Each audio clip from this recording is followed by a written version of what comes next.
তুমি যদি ভর্তি না করো তাহলে কিন্তু আমি ঘর ছেড়ে চলে যাবো। কোন হাসপাতালে আমার কিডনিটা বেচতে পারলাম না। আপনি এসব কি আবল তাবল কথা বলতেছেন? আমার মায়ের স্বপ্ন প্রাইভেট ইউনিভার্সিটিতে পড়বো আর কি। যদি না ভর্তি করাইতে পারি তাহলে আমার মাইয়া একদিকে যাইবো গা ডাক্তার সাহেব। আমার কিডনিটা বেচলে মায়ের ভর্তি করাইতে পারবো। টাকা জোগাড় হয়েছে?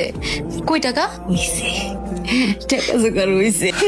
আমার মাইয়া প্রাইভেট ইউনিভার্সিটিতে পড়বো। আমার তো বিশ্বাসই হইতেছে না আমি ভার্সিটিতে ভর্তি হবো। আপনারা আমার সাথে এরকম কেন করছেন? এমন করছি রানু।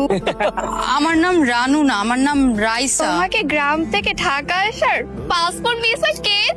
সত্যি কথা বলতে ওর যে ড্রেস একদম গেও গেও ভাব আছে, মানে এখনকার মডার্ন যুগে গুলা যায় না। সুখবর জানোস, আমার মাইয়া ইউনিভার্সিটিতে চান্স পাইছে। আজকে প্রথম ক্লাস করতে গেছে। এই যে নে মিষ্টি মুখ কর। আমি গ্রামের বেটি, আমার মাইয়া এত বড় অফিসার হবো, সারা দেশ আমার মাইয়ের চিনবো। তখন আমি গর্ব করে কম, এই যে দেখো সবতে দেখো, এই যে এটা রাইসা, অফিসার রাইসা, তার জন্মদাতা মা আমি। মা শোনো না, পড়ালেখা করতে হলে তো ভালো মানের ফোন লাগতো। এই ফোন দিয়ে চলবো না। না, এই যে ব্যাগে যেটা আছে এটা তো বাটন ফোন। বাটন ফোন দিয়ে তো ভালো মতো পড়ালেখাই করা যায় না। নাস্তা খাই যাবি না মা?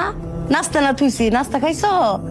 আমার নাস্তা খাওয়া লাগবে না, তুমি আমার জন্য টাকা আর আইফোন ব্যবস্থা করো, নাহলে কিন্তু আমি সবকিছু তছনছ করে ফেলবো। আমার মাইয়া কই যায়? আমার মাইয়া কি ইউনিভার্সিটিতে পড়তে যায় নাকি অন্য কোনোখানে যায়? এই ছেলের সাথে এরকম পোশাক পিন্দা এই বাড়ির থেকে বেরিলো। এই বাড়ি তো আর ইউনিভার্সিটি না।